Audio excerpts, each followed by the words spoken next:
Here's the problem. Let's read first. The relative compaction of a sun in the field is 94%. The maximum and minimum dry unit weights of the sun are 16.2 kN per cubic meter and 14.9 kN per cubic meter respectively. Ayan, compute the dry unit weight in the field, and letter B, for the field conditions, compute the relative density of compaction. So dito yung kukunin na natin na relative density of compaction yung nasa field na tayo. So dito, yung field, nasa ano na tayo? Nasa real life situation. Kumbaga, nasa construction site na tayo. So ito yung sa field, nasa field na tayo. So dito yung construction, nasa construction site na tayo. So letter A, ayan, so isulat muna natin, given. Ayan, given tayo ng relative compaction, so R, ayan, so 94%. And then, binigay din yung dry unit weight na maximum and minimum. So, gamma D max is equal to 16.2 kilonewton per cubic meter. And then, yung gamma D minimum is equal to 14.9 kilonewton per cubic meter. Ayan. So, letter A, pinapahanap sa atin yung dry unit weight in the field. So, ilan yung gamma dry natin pagdating natin sa field. Ayan. Ito yung pinapahanap sa atin. So, from the formula na pwede natin gamitin is yung R, which is the relative compaction, is equal to dry unit weight sa field divided by yung dry unit weight na maximum. Ayan. Diba? Yung, dito yung percent ng compaction. Diba? Ganyan. Yung dyan galing. So, yan. So, compute natin yung ito, gamma D, field. Ayan. So, 94% is equal to gamma D field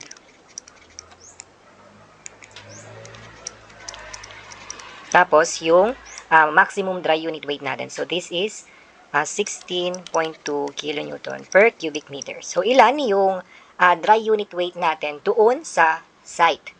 Ayan, ilan yung dry unit weight natin doon mismo sa site natin or construction site. So, for example, doon sa road, ayan, sa road, ilan yung unit weight doon mismo. Ayan, so yun yung kukunin natin. So, times natin, so 94% times 16.2, so that is yung field natin.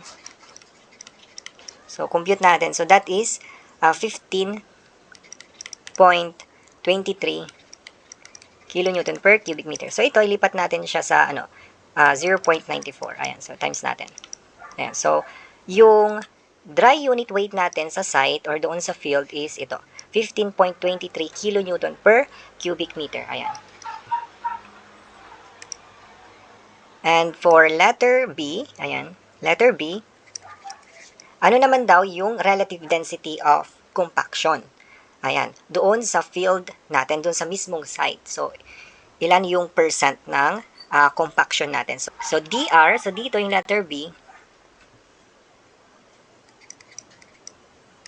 is equal to, yung gagamitin natin ng formula, di ba yung gamma dry sa field minus yung gamma dry minimum divided by maximum dry unit weight minus dry unit weight minimum.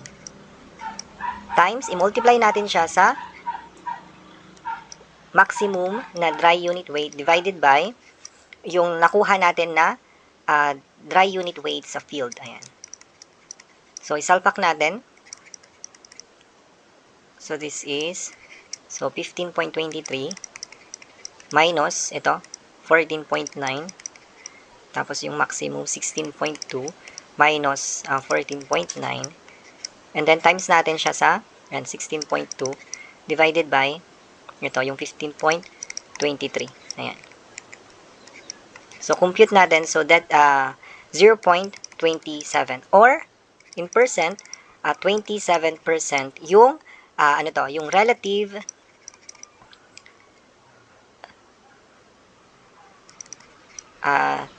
relative density ng compaction natin. Ayan. So, ito yung answer natin. Here's the problem. Let's read first. In order to determine the relative density of a soil sample, the following data were obtained using a compaction mold having a mass of 5,325 grams and a volume of 948 cubic centimeter. Ayan, so binigay yung mass of mold filled with soil poured in loosely is equal to 6,964 grams, and then yung mass of mold filled with soil dynamically compacted is equal to 7,368 grams. Ayan, so if the dry density of the soil in situ is 1.65 gram per cubic centimeter and specific gravity of the soil is 2.70, ayan, pinapakompute. So, compute the maximum bulk density, maximum void ratio, and the relative density of the in situ soil. So, dito, ilagay muna natin yung given natin. So, given tayo,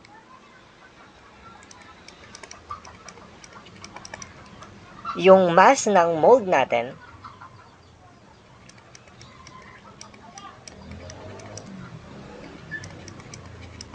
so, dito is 5,325 grams. And then, yung volume natin,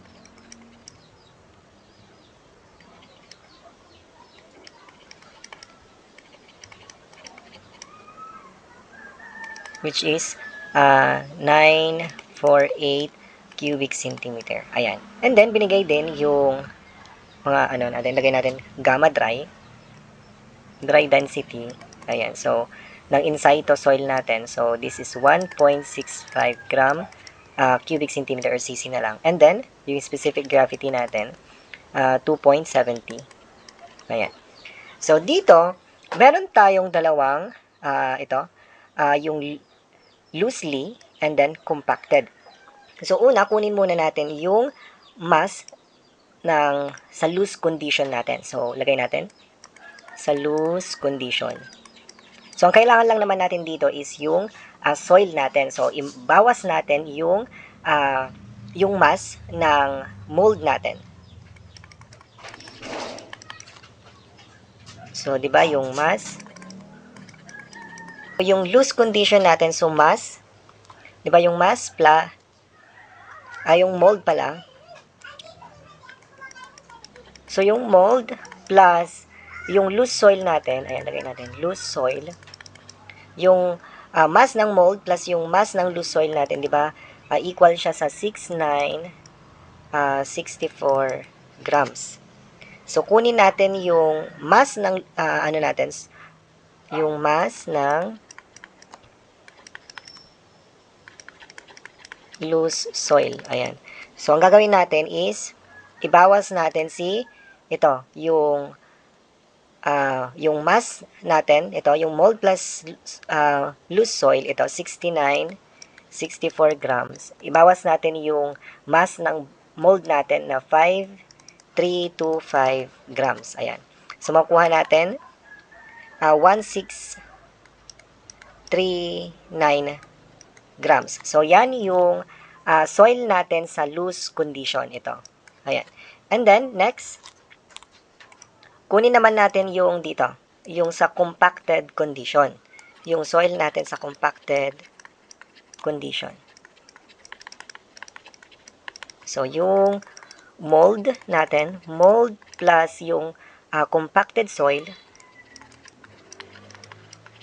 ay equal siya sa 7,368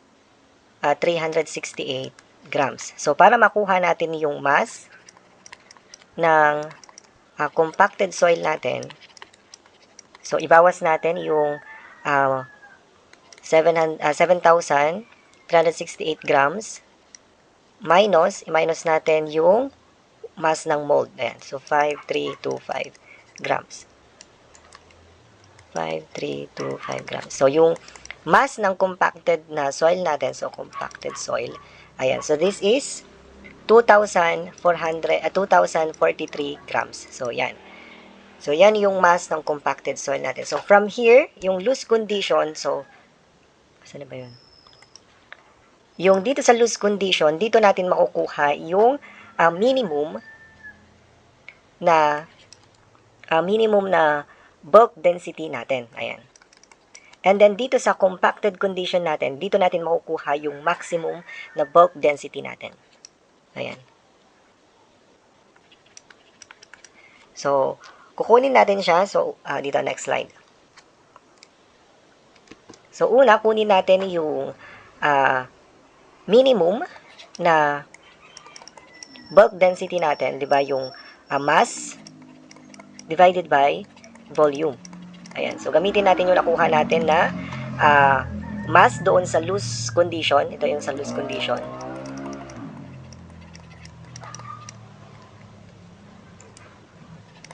Ayan. So, this one.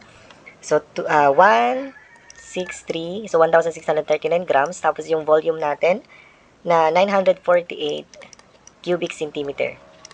So, makuha natin yung minimum na bulk density natin. So, that is 1.729. 1.7. Usin natin. 1.729 grams per cc or cubic centimeter. So, yan yung minimum na bulk density natin. So, makukuha natin yon sa loose condition. And then, doon sa compacted, compacted condition or sa dense condition. Ayan. So, ayan, dito sa dense. Ayan, or sa dense condition. So, makukuha natin dito yung maximum na bulk density natin. So, ganun ulit, mass divided by the volume. Ayan. So, yung nakuha natin doon sa compacted condition na mass ng soil natin, di ba? 2,043 grams. And then, yung volume na 948 cubic centimeter.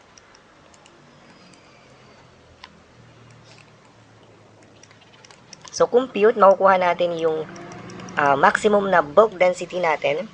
So, that is 2.155 gram per cc. Ayan. So, ito na ngayon yung sagot natin for, ito yung number 1 natin. Ayan.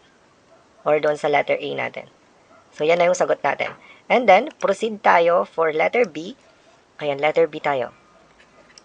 Yung letter B, yung pinapahanap doon is yung maximum na void ratio. Ayan. So, yung maximum na void ratio, so, kunin muna natin yung minimum. So, yung minimum na void ratio natin. So, paano natin makukuha yon? Kailangan natin ng specific gravity minus yung maximum na bulk density natin. Gamma max divided by yung unit weight or the density ng water. So, gamma max divided by, ito, unit, minus 1. Ayan, so compute natin. Salpak natin yung mga nakuha nating value. So, 2.70. Again, yung density or unit weight ng water kapag gram per cc, that is 1 gram per cc. Ayan. So, divided by, minus pala ito, nakuha na 2.55. 2.155 pala.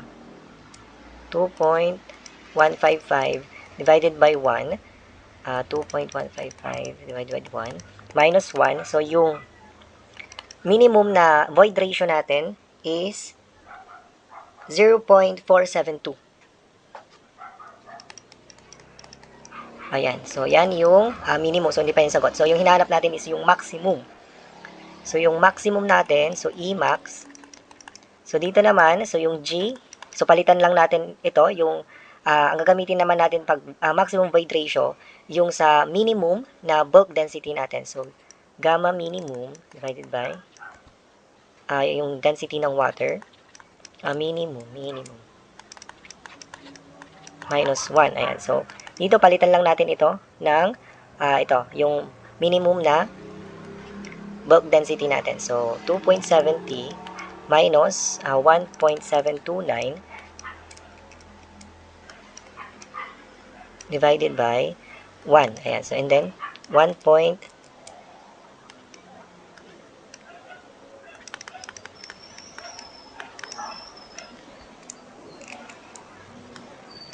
Minus 1. Ayan. So, yung maximum na void ratio natin is 1.332. Ayan. So, ito na yung sagot natin for letter B. Yan yung maximum na void ratio natin. And then, for letter C, yung hinahanap doon is yung relative density, yung nasa in situ, siya or nasa original place. Ayan, so relative density na nasa in situ. So, pwede natin gamitin yung relative density is equal to, since binigay is ito, yung gamitin natin itong mga void ratio natin, yung minimum and maximum. So, E max minus E, and then E max minus E min. Ayan. So, dito nakuha na natin yung mga maximum and minimum na void ratio natin. So, dito wala tayong void ratio ng in situ. So, kunin muna natin ito.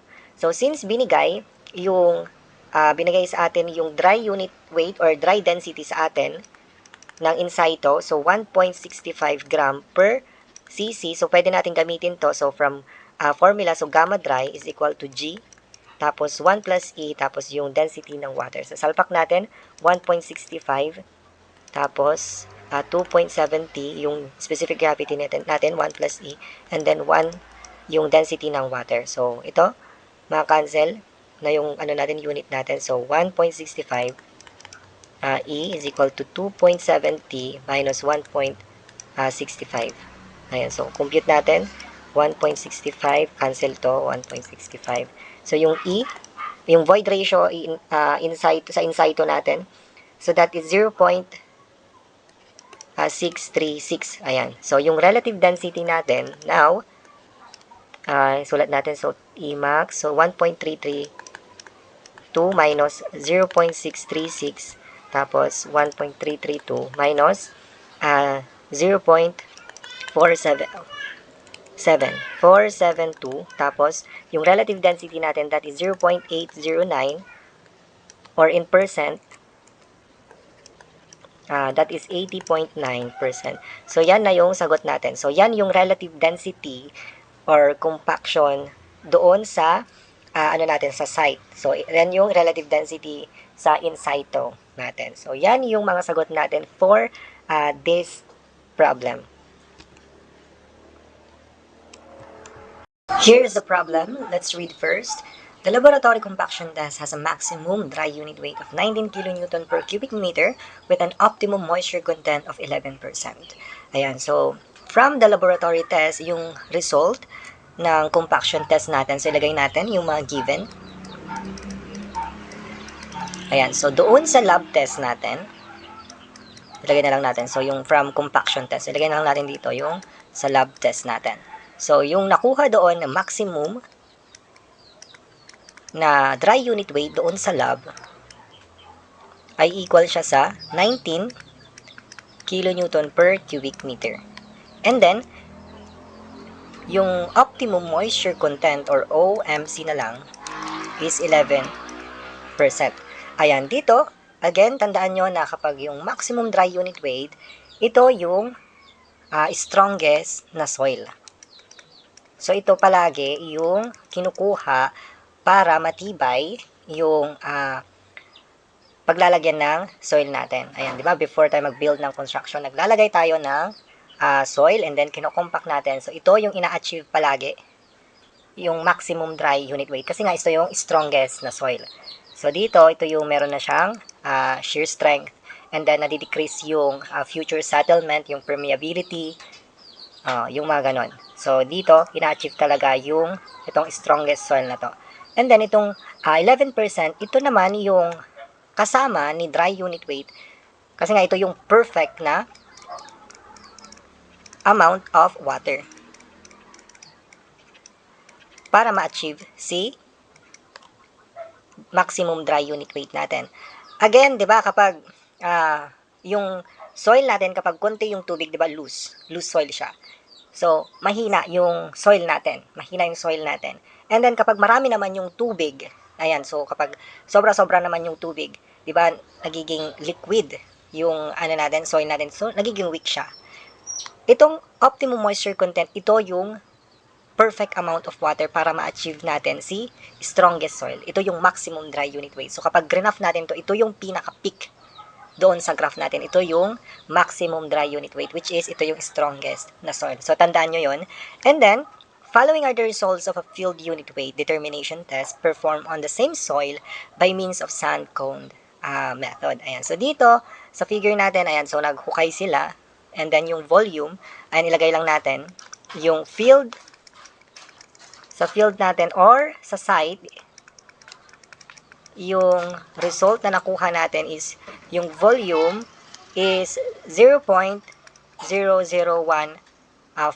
cubic meter. Ayan. And then, nung tinimbang yung nakuha na soil, ayan, yung moist soil, yung may tubig pa. So, yung moist soil natin or the total weight ng soil na kinuha natin doon sa hole is 3.007 kilogram. And then, nung pinatuyo, weight of soil when dried, ayan, so natanggal yung tubig, naging 2.640 kilogram na lang siya. So, dito pinapahanap yung determine the field water content, compacted dry unit weight, and the relative compaction. So, letter A, kunin natin yung field water content. So, yung water content doon sa site natin. So, dito mismo yung soil natin sa site. Yun yung tinatanong. So, field water content.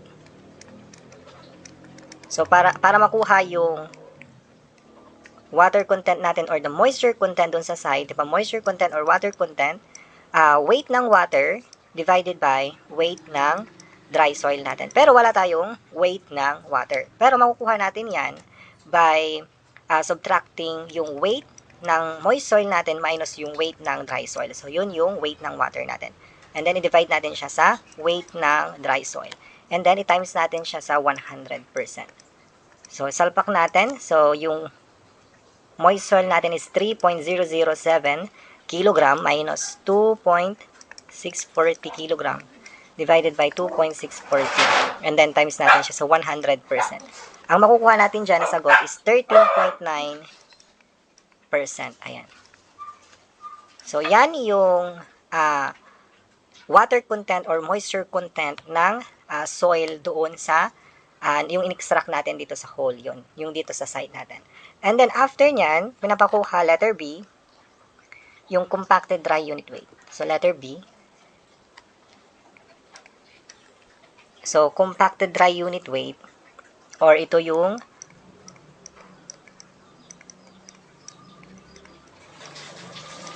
dry unit weight natin sa field or doon sa site natin.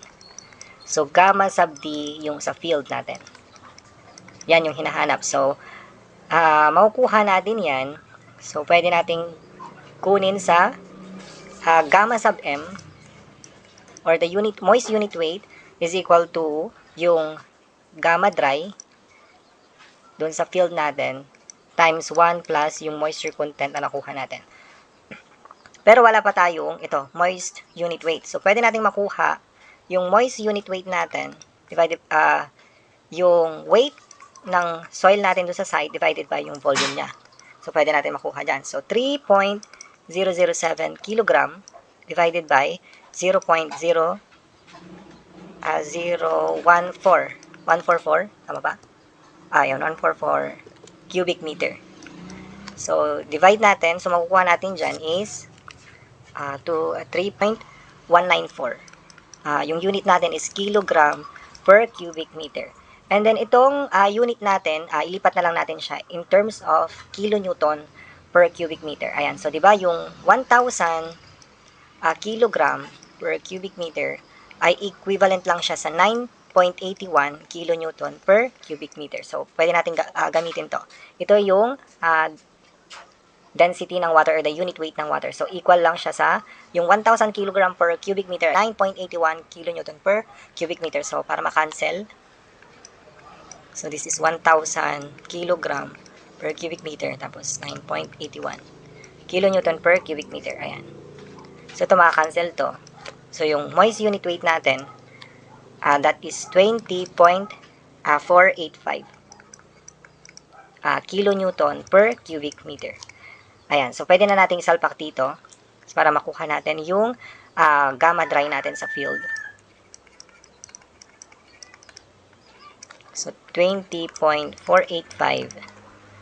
kilonewton per cubic meter divided by 1 plus yung moisture content or the water content na nakuha natin sa ito. So, 13.9%. So, hindi yung optimum moisture content, hindi yun yung gagamitin natin. Yung sa field water content yung gagamitin natin. So, that is 0.139. Ayan. So, solve natin. 20.485 divided by 1 plus 1.139. So, yung compacted dry unit weight natin dun sa field is 17.985 kilonewton per cubic meter. Ayan.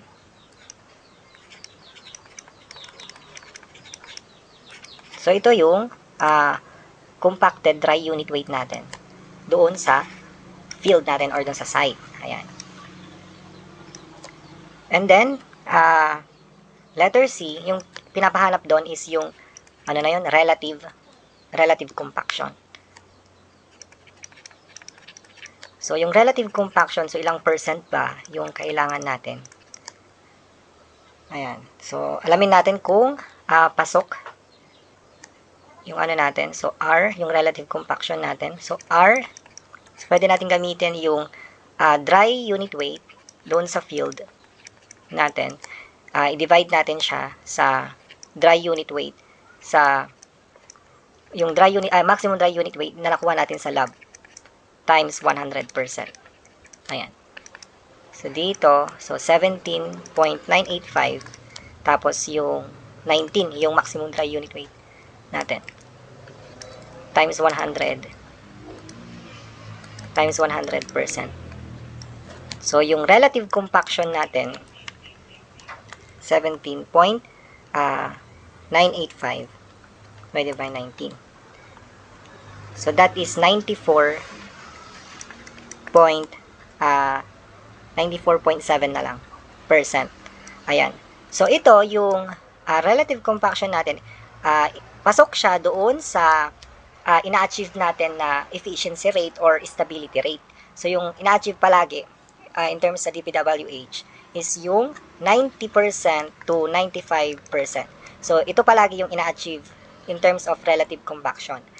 So, dito, yung nakuha natin na relative compaction, 94.7%. So, pasok siya dito sa stability rate natin or efficiency natin. So, meaning, yung natin, ito, yung 94.7%, dito, yung stability, yung matibay, yan, matibay yung soil natin. And then, nadidecrease kasi yung future settlement, yung permeability, and ma-ensure natin na mataas yung shear strength natin doon sa soil natin. Ayan, kapag na-compact na siya. So, ito yung ito yung palaging ito yung rate natin. So, 90% to 95%. Ayan, yung sa relative compaction natin. So, pasok siya dito. So, meaning yung soil natin is matibay siya. Ayan. So, yan yung answer natin for this problem. Here's the problem. Let's read first. A building requires a 10,000 cubic meter fill at a void ratio of 20%. Ayan. Material for earth fill was available from a Barrow site at 320 pesos per cubic meter. It was found that average void ratio from the site is 80%. Estimate the total cost of fill. So, dito, doon sa building natin, for example, doon sa site natin or doon sa field natin. So, building.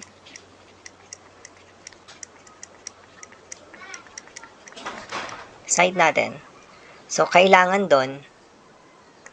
So, yung required soil.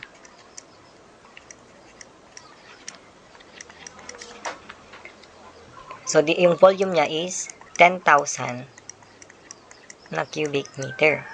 Ngayon, yung void ratio doon sa building site natin is 20%. Ayan. So, for example, ganito siya. Ito yung lalagyan natin, tatabunan natin ng natin. Ito yung kailangan natin na tabunan. Yan. So, kunin natin yung volume ng fill natin. So, yan yung kukunin natin. So ito, napag-alaman natin na yung volume dun sa ano natin is 10,000 dito sa site, 10,000 cubic meter. So yan yung required na soil. And then, may void ratio. So yung void ratio dito sa building site natin is 20%. So meaning, pag 20% is konti lang yung void ratio. So yung soil dito sa mismong site natin is dense. Ayan. Dense yung soil dito. So medyo compacted yung soil dito. Ngayon, merong available. Ayan. Merong available doon sa Baro site natin. So, ito naman yung galing sa ibang lugar. Tapos, kukunin, ita-travel, and then, ilalagay dito. So, yung cost nun is 320 pesos per cubic meter. And then, napag-alaman na yung from Baro site, yung void ratio dito ay 80%. So, anong ibig sabihin na indication na yung void ratio is malaki? So, 80% yung void ratio.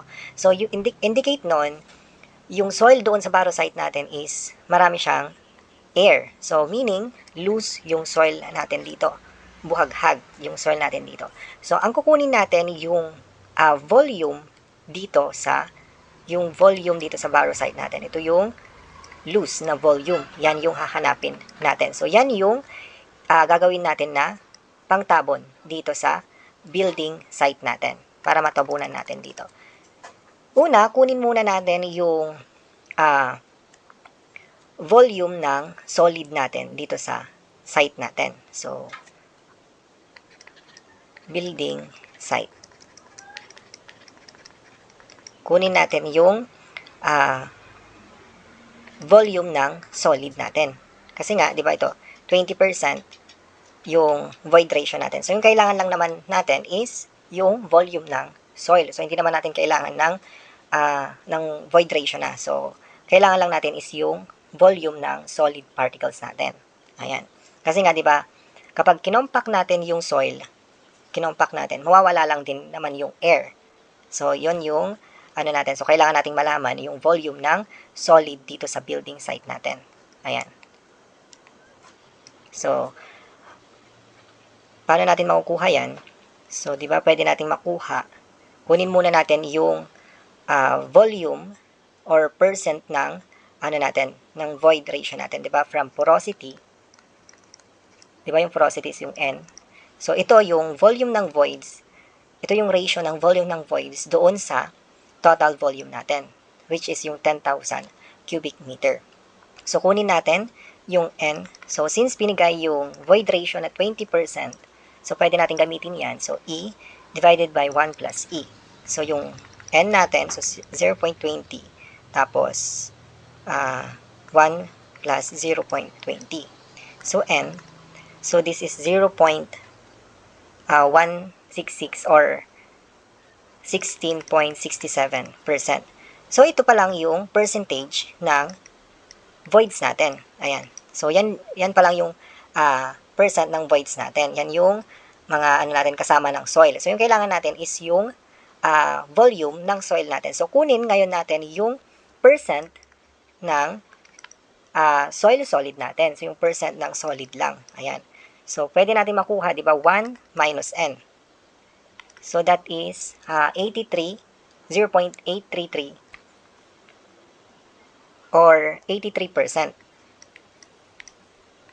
83.33%. So, ito yung percent ngayon ng soil natin, yung solid particles. So, para makuha ngayon yung volume ng solid natin. So, di ba, yung volume times, i-multiply natin siya sa percent ng solid natin. Ayan. So, VS, salpak natin. So, 10,000 cubic meter times 83.33%. So, yung volume ng solid natin is 8,033 cubic meter. Ayan. So, ito, ngayon, yung kailangan natin. Yan. So, yan yung kailangan natin. And then,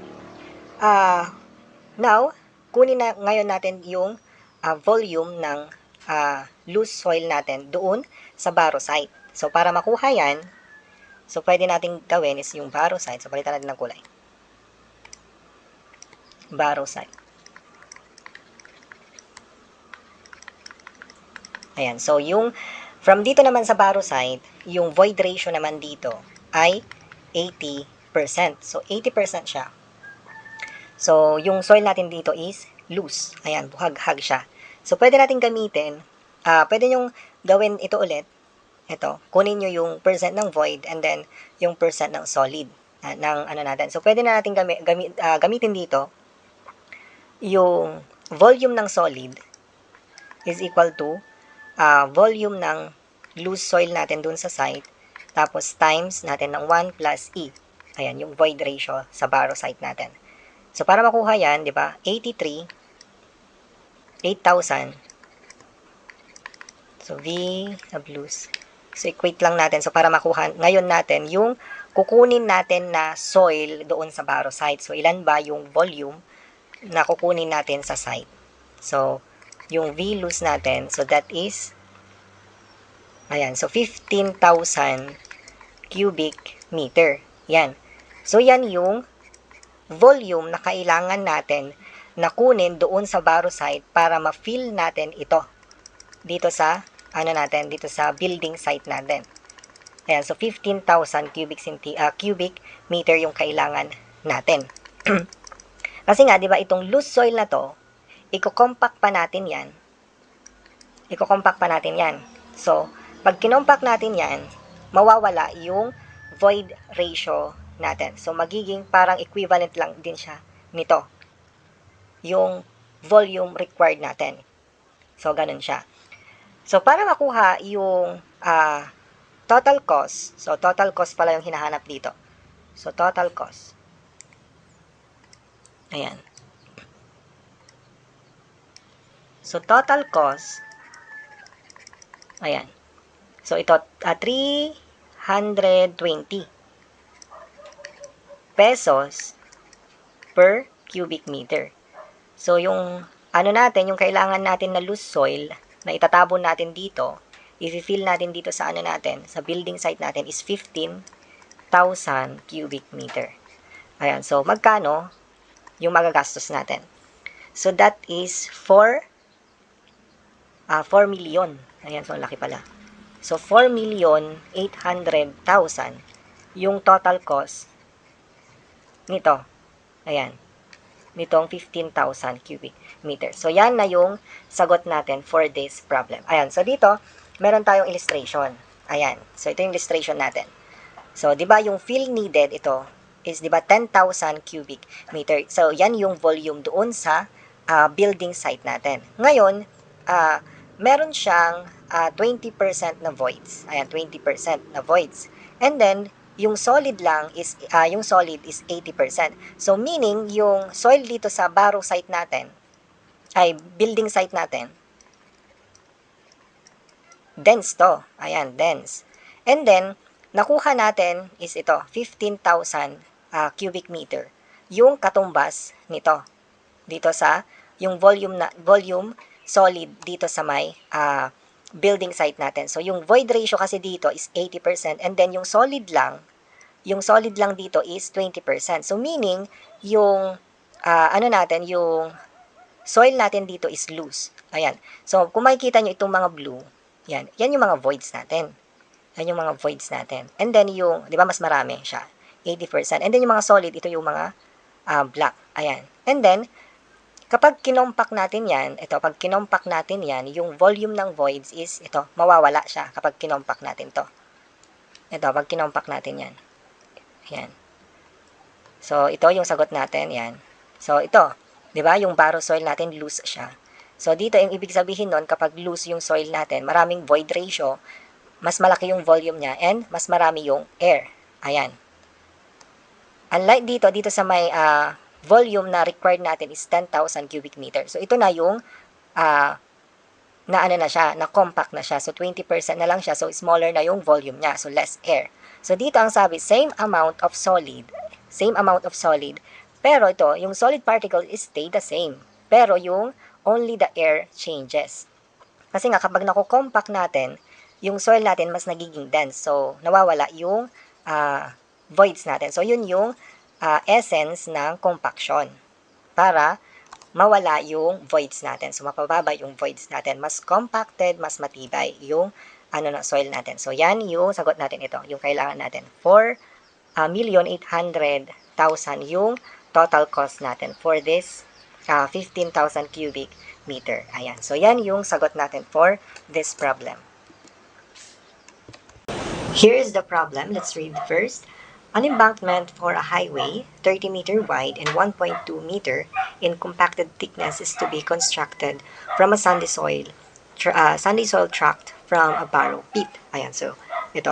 I-draw muna natin yung first na statement natin. So, gagawa daw tayo ng highway. Tapos, kailangan natin ng embankment. So, yung embankment, ito yung panambak. So, ito yung lupa na galing from this place. Tapos, kukunin dito from the barrow pit. Ayan. Tapos, ita-transfer sa another place. Tapos, doon siya ilalagay. Parang ganon. Yun yung mga panambak. Yun yung mga nilalagay sa track na lupa. And then, tinatambak doon sa highway natin. And then, kinokompact yun. So, yung highway daw, ganito yung highway natin. 30 meter wide.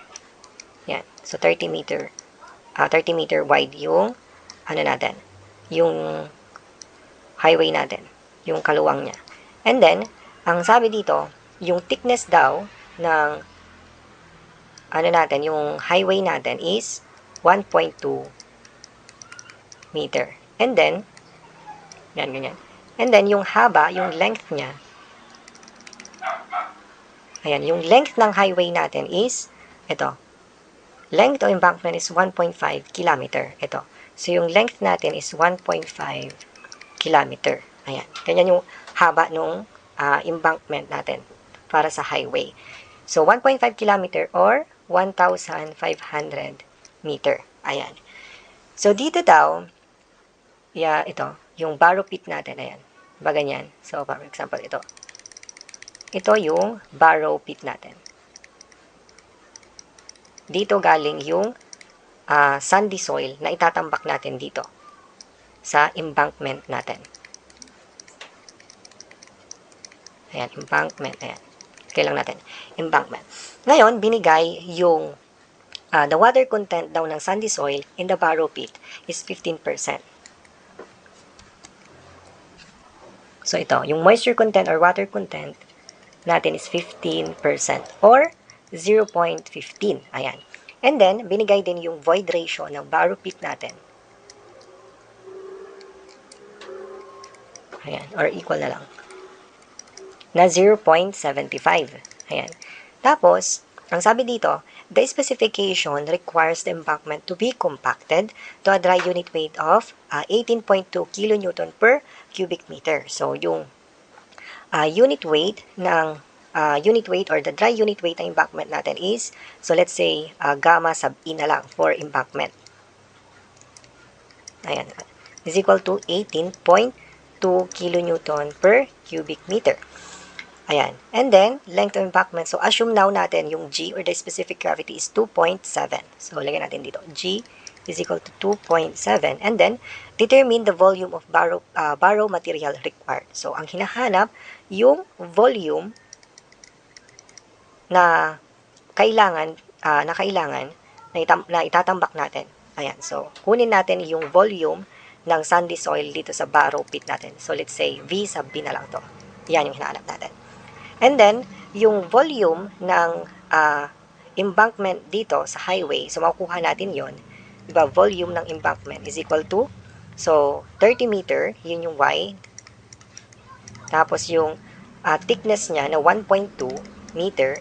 And then yung length or haba niya is 1,500 meter. So yung volume ng embankment natin, that is 54,000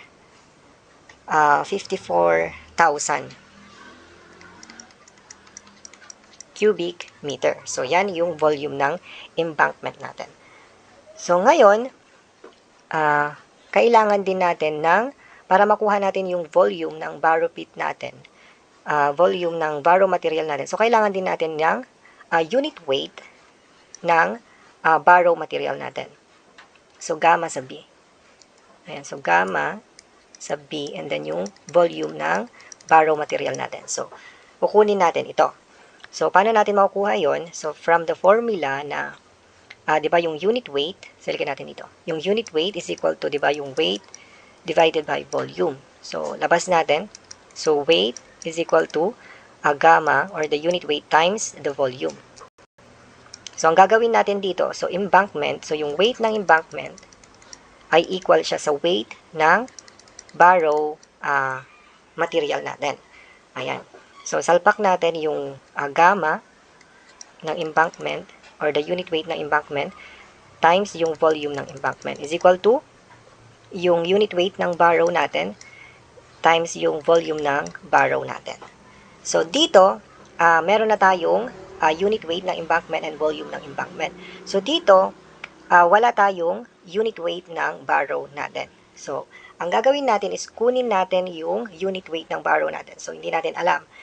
So, meron tayong mga values dito, yung moisture content, void ratio, and specific gravity. So, una, pwede nating kunin yung dry unit weight. So, gamma D or the gamma dry is equal to G, tapos 1 plus E, tapos yung unit weight ng water. So, salpak natin, ito, 2.7, tapos 1 plus 0.75. Tapos yung unit weight ng water na 9.81. Ayan. So, 9.81, lagyan natin yung unit, kilonewton per cubic meter. So, yung gamma dry natin is equal to 15.135 kilonewton per cubic meter. Ayan. So, dito, pwede rin natin kunin yung moist unit weight. So, hindi natin alam. Ayan. So, hindi pa natin alam kung ano yung kukunin natin na unit weight. Yung dry unit ba or yung moist unit weight. So, later on, explain natin kung bakit yun yung unit weight na gagamitin natin. So, dito, kunin natin yung moist unit weight. So, i-compare lang natin. So, ito yung moist. Unit weight ng moist. So, dito, yung 1 plus moisture content, tapos G, tapos yung unit weight ng water, then divided by 1 plus E. Yan, so compute natin, so 1 plus 0.15, tapos times 2.7, and then 1 plus 0.75, times 9.81 kilonewton per cubic meter. Ayan, so compute yung moist unit weight natin is equal to, ilan to? So this is 17.406 kilonewton per cubic meter. Ayan. So, isalpak natin dito yung mga unit weight na nakuha natin para makuha natin yung volume ng barrow material natin. And then, i-compare natin. So, yung una natin is yung dry unit weight. So, dito yung dry natin, yung gamma D. Yung gagamitin natin. So, yung, ilan ba yun? Yung gamma dry natin. This is 15.135 kilonewton per cubic meter. Tapos, di ba yung, natin, yung,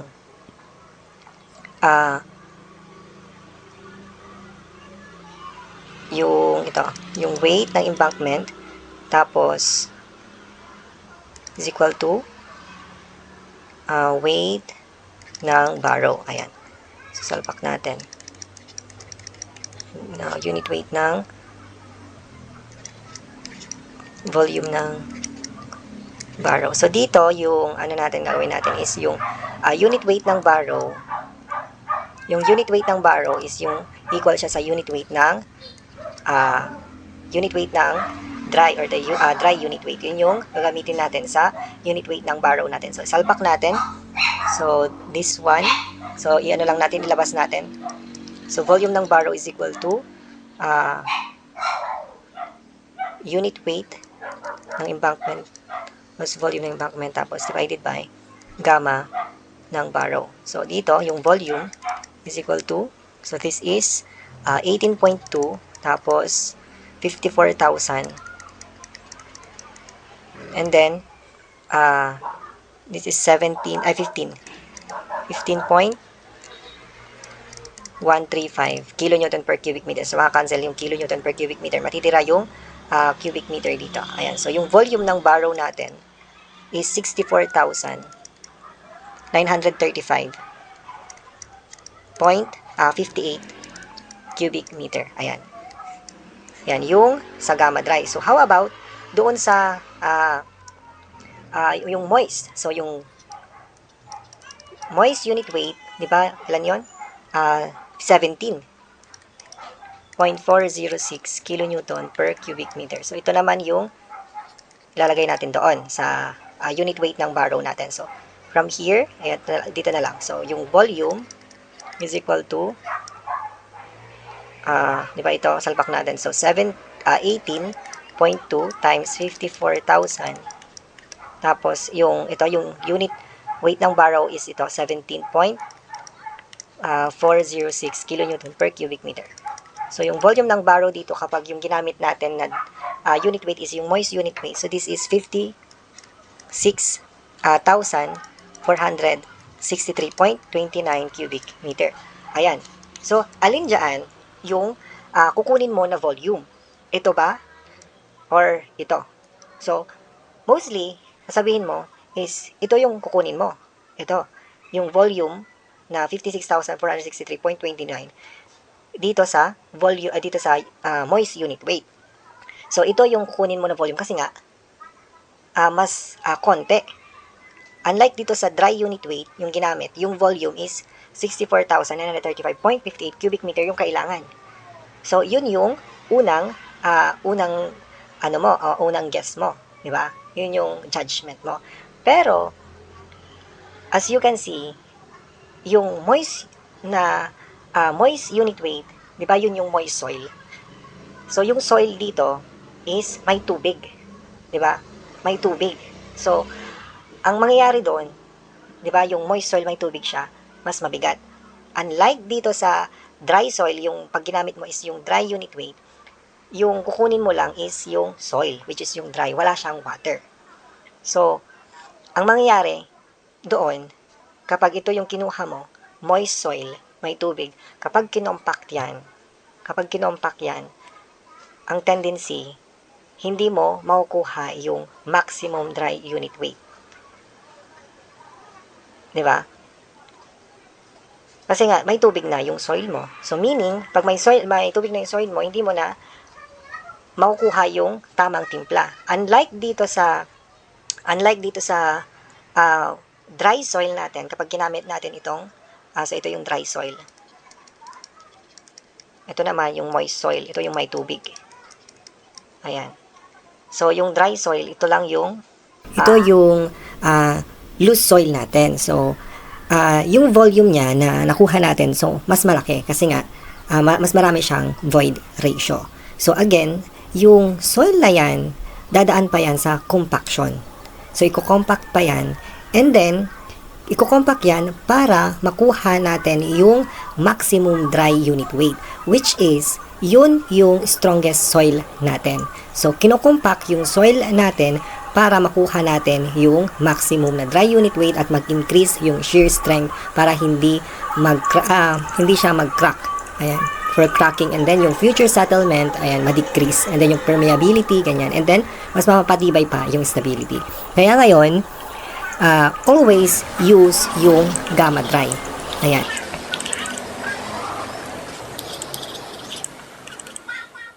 Here's the problem. Let's read first. An embankment for a highway, 30 meter wide and 1.5 meter in compacted thickness, is to be constructed from a sandy soil tracked from a barrow pit. Ayan, the water content of sandy soil in the barrow pit is 15% and its void ratio is 0.69. So, ilagay lang natin sa yung given. So, dito na lang. Given. So, ilagay na lang natin yung given habang binabasa natin. So, dito yung highway embankment natin. Ilagay natin. Highway embankment. Ayan. So, gagawa tayo ng embankment para sa highway. So, yung width niya ay 30 meter. And then, yung thickness niya or compacted thickness, this is 1.5 meter. Ayan. So, dito, ayan, binigay yun. Ito, binigay yung for a 1 kilometer length of embankment. Ayan. So, yung length niya is 1 kilometer. So, dito naman, so, the water of sandy soil in the barrow pit. Ayan, so, lagay natin. Barrow pit. Ayan. So, kukuha tayo ng soil doon sa barrow pit na for embankment. Ayan, para sa highway natin. So, doon, yung water content na doon is 15%. Ayan. And its void ratio, yung inaw na 0.69. So, dito, the specification requires the embankment to compacted to a dry unit weight of 18 kilonewton per cubic meter. So, dito, yung specification, so yung kailangan doon sa embankment natin, 18 kilonewton per cubic meter yung dry unit weight natin or the compacted dry unit weight. Ayan, so binigay din yung specific gravity, so dito natin ilagay. So 2.7. Ayan, so compute the following. So yung pinapahanap, volume of barrow pit soil required to construct the embankment. So pinapahanap yung volume ng barrow natin. Ayan. Ito yung hinahanap. So una, kunin natin, so makukuha natin yung volume ng embankment natin. So dito, so this is the volume ng embankment. Let's say, V sub E na lang. So, yung width times thickness times the length. So, yung 30 meter times 1.5, ito nasa kilometer, so magiging 1,000 meter yan. So, yung volume ng embankment natin is 45,000 cubic meter. So, yan yung volume doon sa embankment natin. Ngayon, kukunin natin yung volume ng barrow. So, letter A is volume ng barrow natin. So, pwede natin gamitin, di ba, yung unit weight. Ayan. Unit weight is equal to weight natin divided by volume. So, pwede natin kunin is yung, ito, yung weight. Weight is equal to gamma times the volume. And then, equate natin. So, equate natin. So, yung weight ng embankment ay equal siya sa weight ng barrow natin. So, dito, so ito salpak natin yung unit weight sa dry unit weight sa embankment times the volume na embankment natin is equal to yan. And then, volume sa barrow natin. So, from here, makukuha natin. So, dito meron na tayong unit weight dito, which is ito yung dry unit weight sa embankment and then the volume. So, dito wala tayong ito, yung unit weight or the dry unit weight doon sa barrow natin. So, kunin muna natin. So, dito na lang. So, ilagay ko na lang dito. Yung volume ng barrow, yun yung hinahanap. Or, ito na lang. So, kunin natin yung gamma dry doon sa barrow. So, from here, so G times unit weight ng water, 1 plus E. So, salpak natin. So, 2.7, tapos 9.81 kilonewton per cubic meter times 1, divided by 1 plus 0.69. So, yung dry unit weight sa barrow pit natin is 15.673 kilonewton per cubic meter. Ayan. So, pwede na nating isalpak to. So, yung unit weight doon sa embankment natin, 18. Tapos, times yung, ito, volume, 45,000 cubic meter is equal to yung unit weight sa barrow pit natin. So, that is 15.673. Tapos, yung volume sa barrow. Compute natin. So, yung magiging volume ng barrow natin is equal to 51,681.24 cubic meter. So, yan yung volume sa barrow natin. So, yan na yung sagot natin. Yan. For letter B, ayan. So, letter B, determine the number of trucks required. The capacity of truck load is 10 cubic meter. So, yung pinapahanap yung number of trucks natin. So, next slide tayo. So, letter B, ilan yung kailangan natin na truck para magbuhat doon sa volume natin sa barrow pit na 51,681.24 cubic meter. Ayan. Which is yung isang truckload, ang kaya niya lang is 10 cubic meter. So, yan yung per truck yan. So, yan yung capacity ng isang truckload natin. So, paano makuha yan? So, yung number of trucks natin is equal to yung volume ng barrow pit natin times yung isang truckload, tapos yung capacity ng isang truck natin. Ayan. So, ito yung capacity ng isang truck. So, salpak natin 51,681.24 cubic meter times yung isang truck ay 10 cubic meter yung capacity niya. So, maka-cancel to. So, yung number of trucks para mabuhat natin yung volume ng soil natin doon sa barrow pit ay, that is 5,168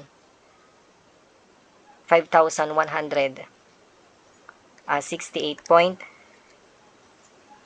ano ba?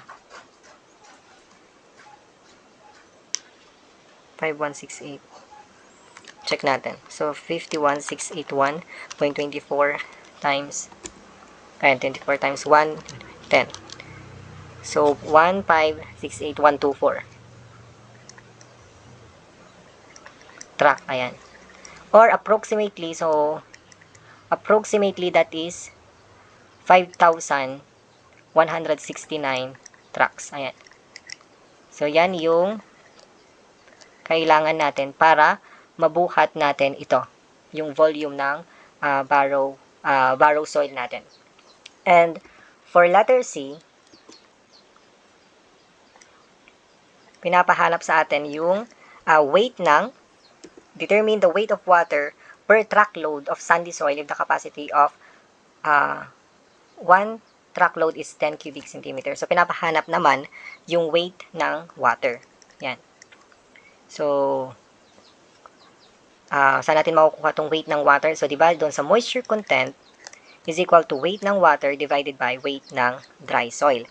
Ayan. So, binigay dito is ang isang truckload, meron din yung sa number 2, ay equal lang siya sa 10 cubic meter. So, ilan yung weight ng water per truckload? So, kunin natin yung weight ng dry soil natin doon sa per truckload. So, yung weight ng dry soil natin, di ba, yung gamma dry, ito nakuha natin. Yung gamma dry natin times natin siya sa dito. So, 10, ito yung capacity. Ayan. So, 15.673 kilonewton per cubic meter. So, yung isang truckload, yung capacity niya is 10 cubic meter. So, maka-cancel yan. So, yung weight ng dry soil per truck is 156.73 kilonewton. Ito yung per truckload to. Per truckload.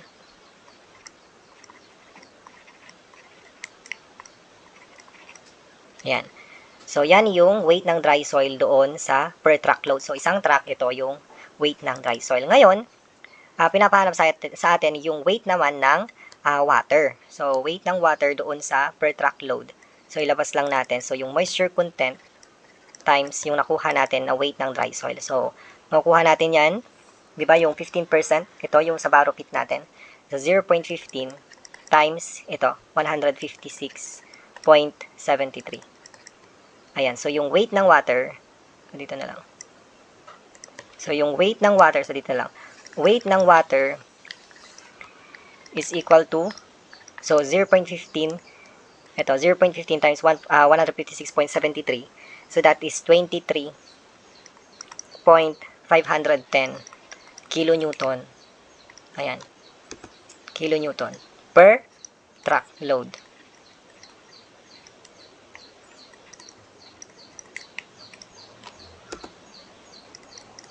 Yan. So, yan yung bigat ng tubig per truckload. So, 23.510 kilonewton. So, yan yung mga sagot natin for this problem. Ayan, sama natin yung per truckload. Ayan. So, yan yung mga sagot natin for this problem.